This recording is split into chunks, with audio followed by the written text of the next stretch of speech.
कहते हैं अगर किसी भी घर में प्रेतों का साया हो जाए तो उस घर को बर्बाद होने से कोई नहीं रोक सकता।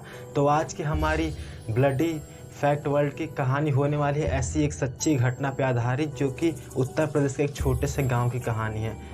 एक घर में दो भाई थे कमाने वाले, और उनकी एक माँ रहती थी।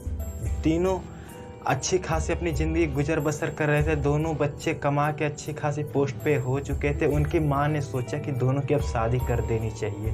दोनों की शादी अच्छी खासी होती है और अच्छे खासे घर में भी होती है। दोनों जो औरतें उनकी शादी करके आती हैं वो भी अच्छी खासी होती हैं, और उनके कैरेक्टर और उनके बर्ताव भी अच्छे खासे होते हैं, और अपनी माँ से वो अच्छा खासा बर्ताव भी करते हैं, उनकी सेवा भी करते हैं।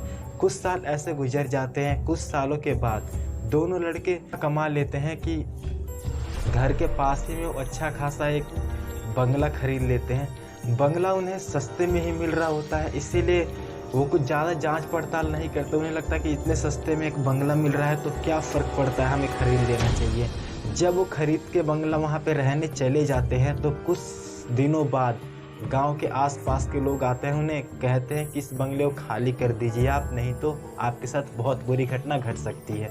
उन्हें ये बात समझ में नहीं आती और वो इस बात को अनसुना कर देते हो कि उन्हें तो महल में रहने का भूत सवार हो चुका था, कि उन्हें इतने कम रेट में बंगला मिल रहा था तो उन्हें क्या फ़र्क पड़ता, उन्हें तो बंगले से मतलब था। तो कुछ महीने और बीत जाते हैं। छोटी वाली बहू जो उनकी होती है, छोटे बेटे की जो बहू होती है, वो गर्भवती हो जाती है कुछ महीनों बाद। जब उसका 8वां महीना चल रहा होता है तो उनके घर में कुछ ऐसी घटनाएं घटने लगती हैं जो कि सबको डरा के रख देती हैं। रात रात को घर के बाहर से आवाज़ें आने लगती हैं और किचन से आवाज़ें आने लगती हैं, बर्तन गिरने की आवाज़ें आने लगती हैं, और सुबह जब सब उठते हैं तो सारा सामान किचन का बिखरा बिखरा मिलता है। तो कुछ समय ऐसे ही गुजर जाते हैं। सबको अनहोनी के होने का एहसास होता है। तो उसकी जो सास होती है, सबकी सास जो होती है, जो लड़कों की माँ होती है, वो कहीं पे एक तांत्रिक बाबा के बारे में सुन रखा था उसने। तो जाती है वो कुछ समय बाद और उन बाबा से पता करते कि हमने नया घर लिया है, उसमें रह रहे हैं बहुत टाइम से, उसमें कुछ ऐसी घटनाएं हो रही हैं जो कि सबको डरा के रख देती है, और मेरी बहू का 8वां महीना भी चल रहा है, उसके साथ कुछ घटना ना हो इसलिए मैं आपके पास आया हूँ। आप कृपया देख के मुझे बताएं कि घर में कोई कमी तो नहीं है।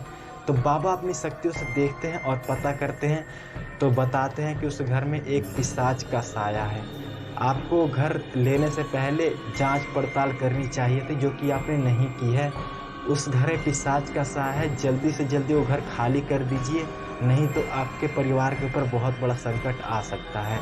तो उनकी माँ बाबा से कहती है कि कोई और इलाज नहीं है, क्योंकि हमने एग्रीमेंट साइन कर लिया है वहाँ का। अब 6 महीने से पहले हम वहाँ पे खाली भी नहीं कर सकते और वो बंगला किसी को बेच भी नहीं सकते।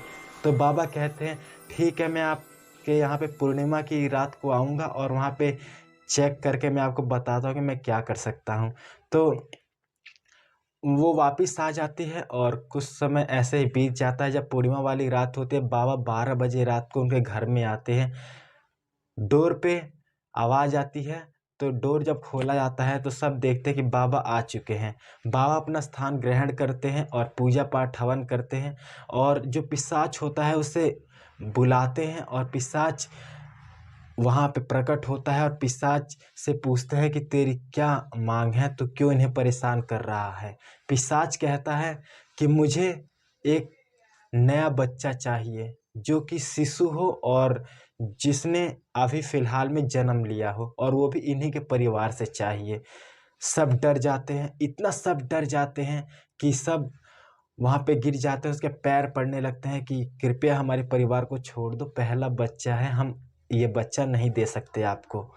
पिशाच गुस्से में वहाँ से गायब हो जाता है, और बाबा उन्हें समझाते हैं पिशाच के जाने के बाद कि आप जल्दी से घर खाली कर दीजिए, नहीं तो आपके परिवार के ऊपर बहुत बड़ा संकट आ सकता है। सबने तुरंत के तुरंत वहाँ से अगले दिन सारा सामान उठा लिया और वो घर खाली कर देते हैं। घर खाली करने के बाद जो एग्रीमेंट होता है, एग्रीमेंट अपने ऊपर ही वो रखते हैं, बस उस घर को खाली कर देते हैं। लेकिन ज़मीन उनके नाम पे ही होती है दोस्तों, और यही सबसे बड़ी उनकी गलती होती है, क्योंकि कहीं न कहीं जो पिशाच था, पिशाच की दुश्मनी ज़मीन के मालिक से ही थी, और अभी भी उनका छोटा बेटा ही ज़मीन का मालिक था, क्योंकि छोटे बेटे के नाम पे ही ज़मीन ली गई थी और उसी की बहू गर्भवती थी, इसीलिए उसका बच्चा उसे चाहिए था। तो सब घर खाली कर देते हैं, पुराने घर में वापिस आ जाते हैं, और कुछ समय अच्छा बीतता है और कुछ समय बाद फिर से वही घटनाएँ होने लगती हैं। कभी-कभी तो रातों रात को ऐसी डरावनी आवाज़ें आने लगती हैं कि सब डर जाते हैं। तो अगले दिन फिर से उनकी माँ जाती है उस बाबा के पास और सारी घटना बताती है। तो बाबा कहते हैं कि मैं फिर पूर्णिमा को आपके घर आऊँगा और पता करने की कोशिश करता हूँ कि वो क्या चाहता है अब। जब बाबा आते हैं और पिशाच को बुलाया जाता है, तो पिशाच कहता है कि तुम लोगों को मैंने कहा था कि मुझे एक बच्चा चाहिए, लेकिन तुम लोगों ने घर खाली करा। तुम कहीं भी चले जाओ, मैं तुम्हारा पीछा नहीं छोड़ूँगा। बस मुझे बच्चा चाहिए। तो बाबा एक उपाय लगाते हैं उसके जाने के बाद। बाबा सबसे कहते हैं कि एक आप किसी हॉस्पिटल में जाइए, जो कि मरा बच्चा पैदा हुआ हो, मरा बच्चा लेके आइए, मैं विधि करता हूँ और विधि से उस बच्चे को उसे सौंपने की कोशिश करता हूँ, जिससे वो शैतान मान जाए और यहाँ से चला भी जाए और आपको छोड़ भी दे।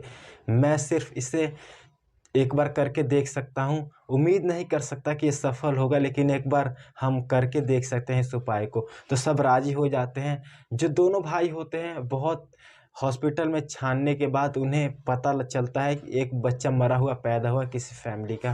तो बच्चा उनसे खरीद लिया जाता है। बहुत सारे पेपर होते हैं, डॉक्यूमेंट होते हैं, जिन्हें पूरा किया जाता है। पूरा करने के बाद उस बच्चे को खरीद लिया जाता है, और बच्चे को खरीदने के बाद लाया जाता है बाबा के पास। बाबा अपनी सारी क्रिया करते हैं, और जो महल होता है जिसमें वो रहते थे पहले, जिसे उन लोगों ने खाली किया, उसी महल में जाके बच्चे को छोड़ देते हैं।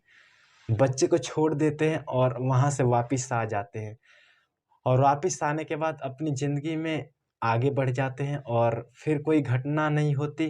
फिर उनका परिवार खुशी से रहने लगता है, और जो उनकी बहू गर्भवती थी उसको एक पुत्र प्राप्त होता है, और कुछ सालों बाद पुत्र बड़ा होता है और सब अपनी ज़िंदगी में आगे बढ़ जाते हैं। तब से उन्हें कोई भी घटना महसूस नहीं होती।